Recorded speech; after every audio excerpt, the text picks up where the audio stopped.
Hoy es 15 de octubre de 2024, martes, inteligencia artificial. En negocios, 3 noticias relevantes esta semana. Por un lado, OpenAI ha presentado, por lo visto, algunas proyecciones financieras que apuntan a que no tendrá beneficios como mínimo hasta 2029. Y digo como mínimo porque si miras luego los detalles, es un desafío incluso dar beneficios en 2029. Ellos mismos reconocen que las pérdidas harían, digamos, pico en 2026. En 2026 prevén 14.000 millones. Sí, 14.000, estaba hablando siempre de los billones europeos y americanos. 14 billones americanos, o sea, 14.000 millones de dólares europeos en pérdidas en 2026 y tienen una expectativa de gasto de 200.000 millones de dólares en lo que queda de década. Es decir, desde ahora hasta 2030, repito porque la cifra es un poquito mareante,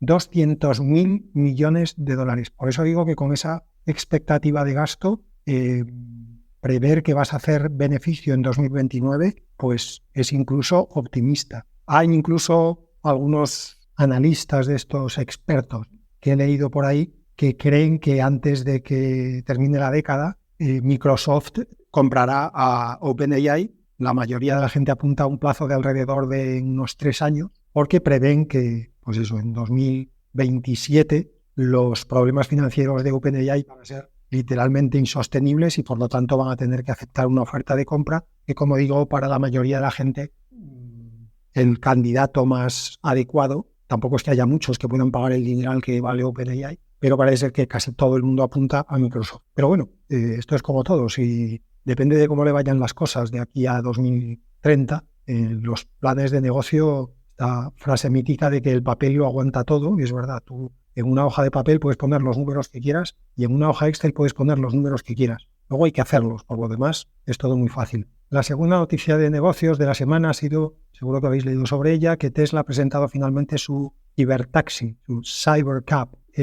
Como todo lo que hace Tesla en términos de presentación, pues no tiene ningún valor, porque Tesla ha mentido tantas veces y tan repetidamente sobre el mismo tema muchas veces que da igual. Entonces, bueno, recojo la noticia porque es Tesla y Tesla es un poco como OpenAI y les irá mejor o les irá peor, pero son auténticos mastodontes y todo lo que hacen tiene impacto en el mercado. Pero, como digo, es que los anuncios de Tesla es exactamente igual que ir a uno de estos que te leen el tarot. Pues igual acierta, igual no hay ninguna regla. El cacharro que presentaron, el coche en sí, bueno, pues es un vehículo de 2 plazas, que es una cosa rarísima, hacer un taxi de 2 plazas. Hay quien apunta que esto lo han hecho porque tenía un diseño que en su día no fue adelante en producción como coche particular, un biplaza, y que han reutilizado ese diseño pues para ir más rápido y ahorrar costes y tal. En fin, no veo yo a Tesla con muchos problemas financieros a día de hoy, pero bueno, igual sí.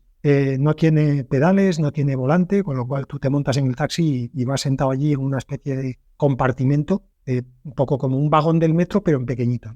Ha presentado también una especie de autobús de 20 plazas. Lo digo porque ahora que he mencionado lo del metro, pues me ha recordado un poco eso. Y bueno, por lo de siempre de Tesla, que lo empezará a producirlo en 2026, pero ya anuncian que igual la producción se retrasa a 2027, con lo cual, si ya en el anuncio están diciendo que igual hay que retrasar la producción, bueno, pues con suerte antes de 2030 empezarán a producirlo y con más suerte todavía, pues igual en 2035 vemos algún Cybercab de estos circulando realmente como taxi autónomo y no conducido por un tío en Pakistán manejando el taxi con un joystick. Pues bueno, lo dicho, ya veremos qué pasa, pero es Tesla. Y la última noticia de negocios es que una empresa que se dedica a hacer inteligencias artificiales conversacionales, que se llama Sierra, y que se está especializando en automatizar tareas de customer service con esas inteligencias conversacionales, ha cerrado una ronda de financiación que ha fijado la valoración de la empresa en 4.000 millones de dólares. Para dar una referencia, en enero de este mismo año, de 2024, la valoración era 1.000 millones de dólares. Así que una cuenta fácil que todos habría hecho ya, ha multiplicado por 4 su valoración en 10 meses. Y además de eso, volvemos a la tendencia de los últimos meses. La noticia la meto no solamente por el rollo este financiero, que los millones de dólares vuelan, por lo que se ve últimamente, sino por 2 cosas. Primero, como ya he dicho en alguna ocasión, estamos viendo cómo la inteligencia artificial está girando de intentar construir la mega inteligencia general que va a solucionar todos los problemas de la humanidad, a intentar hacer mini inteligencias artificiales especializadas que resuelvan problemas concretos de la humanidad. Y en el caso de la atención telefónica, creo que estamos viendo un sector al que le va a pasar una cosa parecida a la que le pasó a los periódicos cuando llegó Internet. Es que les va a pasar por encima y no se van a dar ni cuenta, porque cada vez hay más empresitas y más iniciativas y más modelos a los que se especializa con fine-tuning, incluso con el propio training, en la atención a clientes. Creo que la semana pasada os hablaba de una empresa que está especializada incluso en atención a clientes del sector automovilístico. O sea, la especialización está siendo cada vez mayor dentro del área de Customer Service. Vamos con el bloque de desarrollo. Esta semana en desarrollo solo me ha llamado la atención un paper, que es uno que ha presentado una empresa que se llama Bit Energy AI, donde dicen que, eso es lo que presentan en el paper, que se puede sustituir la multiplicación de matrices de floats, de floating point numbers, por un algoritmo al que ellos han llamado Linear Complexity Multiplication, que emula esa operación, la operación de multiplicación de matrices de números en coma flotante, por un proceso que solamente utiliza sumas de enteros de 8 bits. Esto tiene dos ventajas. La primera es evidente, y es que eso reduce drásticamente, y drásticamente estamos hablando de entre un 80 y un 95% el consumo de energía para realizar ese tipo de operaciones, las multiplicaciones de matrices en coma flotante, si se sustituyen por sumas de enteros de 8 bits, con lo cual, primera consecuencia inmediata, es obvio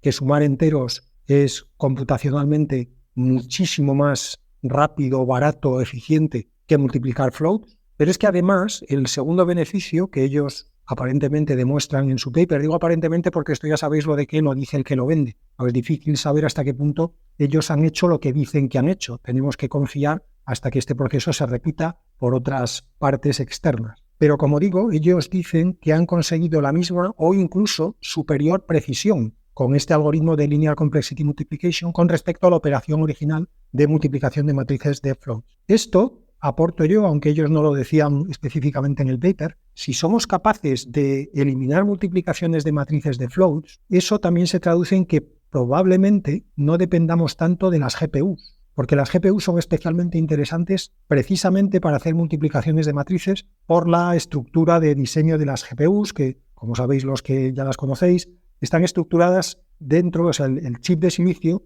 está diseñado, por decirlo así, en forma incluso de matriz, y esos elementos de la matriz del chip comparten memorias internas, que es lo que hace que sean tan rápidos haciendo operaciones de matrices, simplificado un poquito a lo bestia. Así que si ya no necesitamos hacer multiplicaciones de floats, necesitamos hacer sumas de enteros, posiblemente si estamos hablando de matrices, las GPUs todavía sean mucho más rápidas, pero probablemente las CPUs ya sean capaces de hacer algo digno, no de tener inferencias de minutos o de decenas de minutos como pasa ahora con los modelos grandes. Y un par más de desarrollo que acabo de ver que tenía apuntadas aquí debajo, fuera del área de desarrollo, y me había despistado, pensaba que eran píldoras, pero no, son desarrollo, así que las subo de categoría. La primera es que una empresita que se llama Mind Search, Mind como mente y Search como búsqueda, ha presentado un motor de búsqueda, de ahí su nombre, que según ellos, como siempre lo dice que lo vende, mejora a Perplexity, que ya son palabras mayores, y a ChatGPT Web. Como sabéis, ChatGPT desde hace algún tiempo está probando en un grupo cerrado un buscador que en vez de utilizar el típico método de búsqueda de crawling en el modelo Google con más o menos variaciones, pues se está utilizando un motor de búsqueda basado en ChatGPT.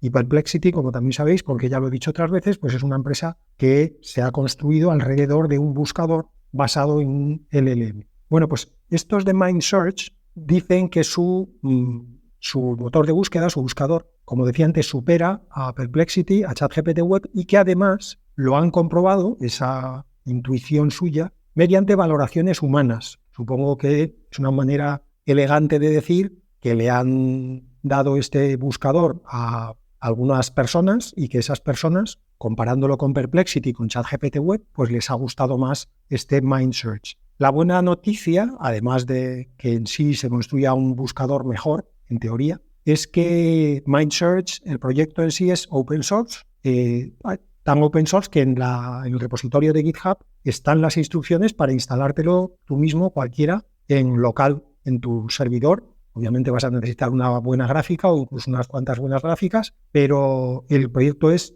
completamente open source. Y de hecho os dejo en las notas del podcast el link al repositorio de GitHub por si algún intrépido quiere lanzarse a montar MindSearch en su propia ferretería. Y la última de desarrollo, esta vez sí que es la última, es que una startup que se llama Prime Intellect ha presentado un proyecto que se llama Intellect One. ¿Qué es Intellect One? Pues es un proyecto para entrenar a un modelo de 10 billones de parámetros, 10 millones de parámetros, de forma descentralizada.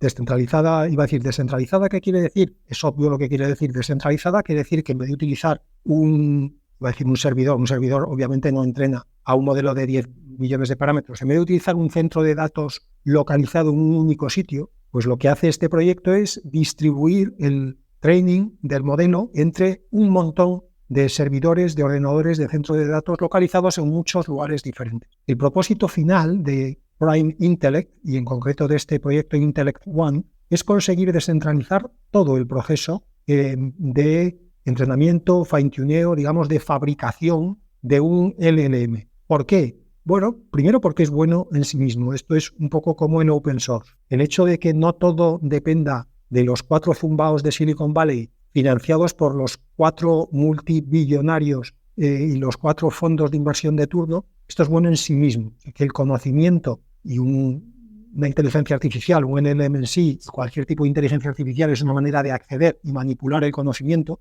Que el conocimiento no esté en manos de 4 siempre ha sido bueno en la historia de la humanidad. Esto no es un descubrimiento de ahora. Así que, igual que yo soy un gran abogado del open source, soy un gran abogado de la descentralización. Y ha traído grandes cosas a la humanidad, como por ejemplo todos los sistemas peer-to-peer, a pesar de los dolores de cabeza que les ha dado a los 4 fondos de inversión de toda la vida y a los 4 zumbaos de Silicon Valley. Pero en este caso nos estamos jugando mucho más que escuchar música gratis o que ver partidos de fútbol. Aquí nos estamos jugando lo que probablemente a años vista, no sé si a 5 o a 10 o a 50, pero es la herramienta que en algún momento va a ser capaz de controlar incluso a toda la humanidad junta. Así que yo diría que es bueno que toda la humanidad no esté en algún momento en manos de 4. Por lo tanto, me ha interesado mucho este proyecto de Prime Intellect. No será fácil, desde luego, porque si ya es difícil entrenar a un LLM en un centro de datos mastodónticos de estos que están en Nebraska, allí en algún semisótano,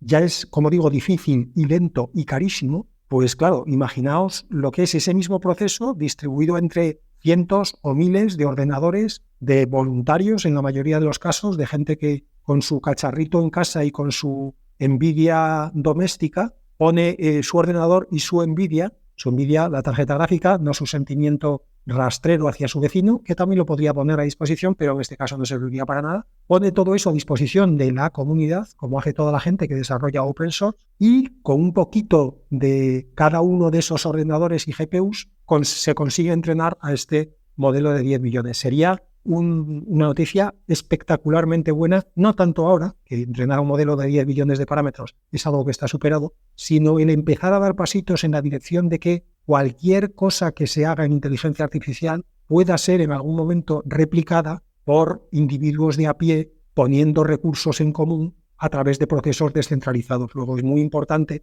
tener, por decirlo así, el mapa, el plano de cómo usar recursos descentralizados para entrenar inteligencias artificiales. Y vamos con las píldoras, que en este episodio tienen un protagonismo especial porque he metido en el área de píldoras la noticia de que el Premio Nobel de Física, como ya sabréis, se les ha otorgado a John Hopfield y Geoffrey Hinton. Los dos, de distinta manera, pero los dos son lo que podríamos llamar pioneros de la inteligencia artificial. Hopfield en concreto tiene 91 años. Lo digo para todos los que todavía podáis pensar que esto de la inteligencia artificial es una moda que ha llegado ahora y que ya pasará. Es una moda a la que el Hopfield lleva dedicando, como digo, toda su vida y tiene 91 años. Yo aún no había nacido y Hopfield ya estaba haciendo sus cositas con inteligencia artificial. Y ya es decir, que yo no había nacido. Hopfield, por cierto, es de los que creen que la inteligencia artificial es muy peligrosa y que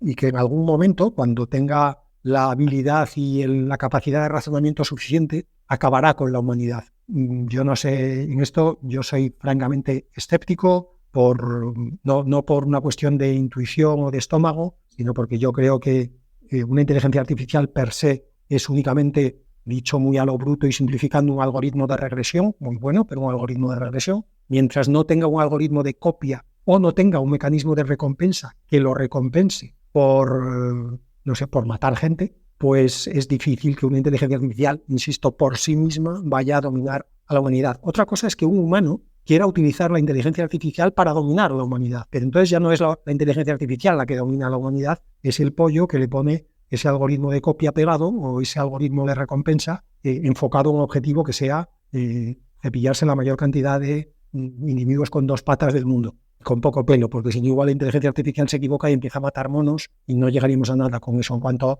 al objetivo de dominar a la humanidad. Total, que Hopfield, como digo, es uno de los, no me gusta llamarlos catastrofistas, a los otros sí, pero a Hopfield no, porque Hopfield tiene una opinión más que informada sobre este tema, pero yo creo que aquí, no sé, quizá lo está llevando demasiado al extremo.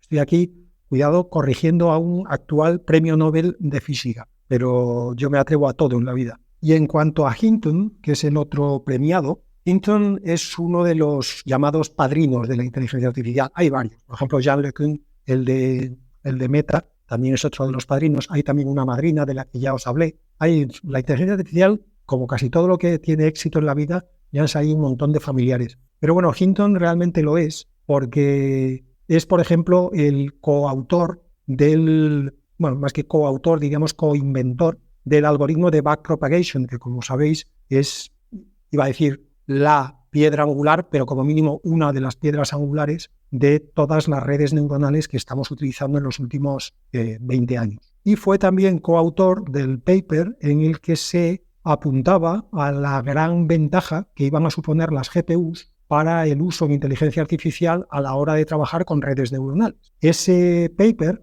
que presentó, creo recordar que en 2012, o incluso un poco antes, yo creo que es como de 2012, como digo, él es coautor, y otro de los coautores fue Ilya Sutskever, que os sonará porque he hablado de él en el podcast en otras ocasiones. Fue uno de los cofundadores de OpenAI, fue uno de los que echó a Sam Altman en aquella especie de opereta que se montó en OpenAI, donde echaron a Sam Altman y luego Sam Altman volvió a los 15 días y despidió él a todos los que no habían despedido. En fin, a Ilya Sutskever lo dejó porque no se atrevió a despedirlo así de una manera tan chabacana, pero Ilya Sutskever acabó saliendo y creo que ya también mencioné aquí que montó una empresa que se llama Safe Superintelligence, enfocada, como su propio nombre indica, en conseguir superinteligencia, pero de una manera segura para la humanidad, de donde deduzco que Ilya Sutskever comparte con Hopfield y con Hinton, con quien fue coautor, y así retomo el hilo, del paper sobre los GPUs, comparte, digo, esa preocupación sobre si la inteligencia artificial podrá algún día o no ser un peligro para la humanidad. Volviendo a Hinton, cerramos, gracias Ilya Sutskever por haber venido, pero hoy venías de invitado. Hinton ya ha ganado el premio Turing de computación en 2018, es digamos el premio Nobel de computación, pues se entiende siempre que es el premio Turing, con lo cual Hinton, ya digo, no es nuevo en esto de ser muy reconocido en el campo específicamente de las redes neuronales, me ha hecho grandes contribuciones a las redes neuronales. Y al hilo de esta noticia, hago yo una parte sobre mí mismo, haciendo yo una pregunta que voy a contestar, que es, ¿qué pintan en este caso, porque son dos pollos como Hopfield y Hinton, recogiendo un premio Nobel de física, que pintan dos tipos que han dedicado su vida a la computación, en concreto a la inteligencia artificial y más en concreto todavía a las redes neuronales? Por cierto, pequeño paréntesis, Hinton utilizaba una de las cosas que ha desarrollado en su carrera son las llamadas máquinas de Boltzmann, con lo cual ya tiene toda mi simpatía porque Boltzmann es uno de mis físicos favoritos. Pues como digo, ¿qué pintan Hopfield y Hinton en un premio Nobel de física? Bueno, pues me he visto muy identificado en esta noticia, no porque yo vaya a tener el Nobel de física algún día, que no va a caer esa brega, sobre todo porque creo que te dan 1 millón de pavos, me parece. No, pero me he visto identificado porque yo, después de haber pasado un montón de tiempo buscando entre religiones y filosofías y arte y literatura, yo digo un montón de tiempo, me refiero a mis buenos 20 años, entre unas cosas y otras, intentando encontrar al final la respuesta a qué coño es todo esto, qué es la realidad, qué es la existencia. Y cuando después me pasé al área de, no me pasé en el sentido de que empecé a aprender, sino que cambié la mirada hacia la física y vi que en la física tampoco había muchas más respuestas que en la filosofía, básicamente porque en la filosofía no hay ninguna, y en la religión ya ni digamos, pero en la física había respuestas pero no eran las respuestas profundas. Eran respuestas, no estaba en el qué, estaba en el cómo, por decirlo rápidamente. Y el gran clic de mi vida vino cuando me di cuenta de que había tenido la respuesta, o como mínimo la herramienta para conseguir la respuesta delante de mis narices. Porque la respuesta estaba en la computación, que es, curiosamente, lo que yo había sabido desde toda mi vida, porque yo soy ingeniero en electrónica, informática y robótica. Con lo cual, ese momento en el que encajé la computación con la física, y por resumirlo mucho, entendí que la realidad es computación y que la existencia es computación y que todos los conceptos físicos conectaban perfectamente con conceptos de computación. No solo eso, sino que la computación me podía llevar más allá de lo que me había llevado la física. Pues ese fue el gran clic de mi vida. Y yo creo que ahora, como sociedad, o como por lo menos colectivo científico, se está empezando a hacer ese gran clic, se está empezando a ver que la física y la computación son dos formas de mirar lo mismo, no solo complementarias, sino en mucho caso idénticas. Hay conceptos como, por ejemplo, el de entropía, que tienen un significado prácticamente idéntico, no en la nomenclatura, no en la formulita, a pesar de que las fórmulas se parecen mucho, de la entropía termodinámica y la entropía de información, pero el concepto que hay debajo de las dos es el mismo. Y el concepto que hay debajo de la entropía física y el concepto de la entropía de información es el mismo. Y se puede describir un sistema físico con conceptos de información, tienes el mismo sistema, pero lo entiendes mucho mejor. Así que esta noticia, como decía, hoy en la píldora iba a haber más protagonismo, porque esta ha sido una noticia que me ha llegado. Me ha tocado un poquito ahí en la fibra, porque me he sentido muy identificado. Y cierro este paréntesis de confesión en el confesionario de la Iglesia para saltar a la siguiente píldora, que está muy relacionado con esta, porque es que el Premio Nobel de Química se le ha concedido a Demis Hassabis y John Jumper, que son los creadores de AlphaFold. De AlphaFold ya he hablado aquí, con lo cual no me voy a explayar. Simplemente recordar que es este sistema de inteligencia artificial que es capaz de predecir la estructura de las proteínas, el plegado en concreto de los aminoácidos que forman las proteínas y estas cosas que tanto les gustan a los químicos y los biólogos. Tercera pildorita para decir que ByteDance, la empresa propietaria de TikTok, ha lanzado unos auriculares que de momento solo están disponibles en China y cuestan $170 al cambio, con los que los usuarios que los lleven puestos, obviamente, podrán hablar directamente con la inteligencia artificial generativa de la empresa de ByteDance sin necesidad de despertar al teléfono móvil. Así que, bueno, pues gran noticia para la humanidad, para que si TikTok ya está en la inteligencia artificial, amigos, ya no hay marcha atrás. Y la cuarta pildorita y última, para terminar el episodio de hoy, es que ha caído esta semana otro muro simbólico de resistencia ante la inteligencia artificial, porque Wimbledon, la entidad organizadora del torneo de tenis de Wimbledon, ha anunciado que a partir del año que viene, a partir de 2025, se sustituirá a los jueces de línea por un sistema de inteligencia artificial que cantará los fueras en tiempo real durante el torneo. Así que si los ingleses en general y Wimbledon en particular se han rendido a la inteligencia artificial, queridos amigos, eso quiere decir que el partido de los que se resisten a la inteligencia artificial ya está perdido. Si los ingleses pasan por el aro, los ingleses que siguen pensando que tienen un imperio en todo el mundo, todavía no se han despertado del sueño y piensan que en todos los países se bebe té a las 5 de la tarde, pues si ellos van a usar inteligencia artificial, si alguno de vosotros todavía estaba en duda, ya podéis abandonar la duda y empezar también. Y eso ha sido todo por hoy, hasta el martes que viene.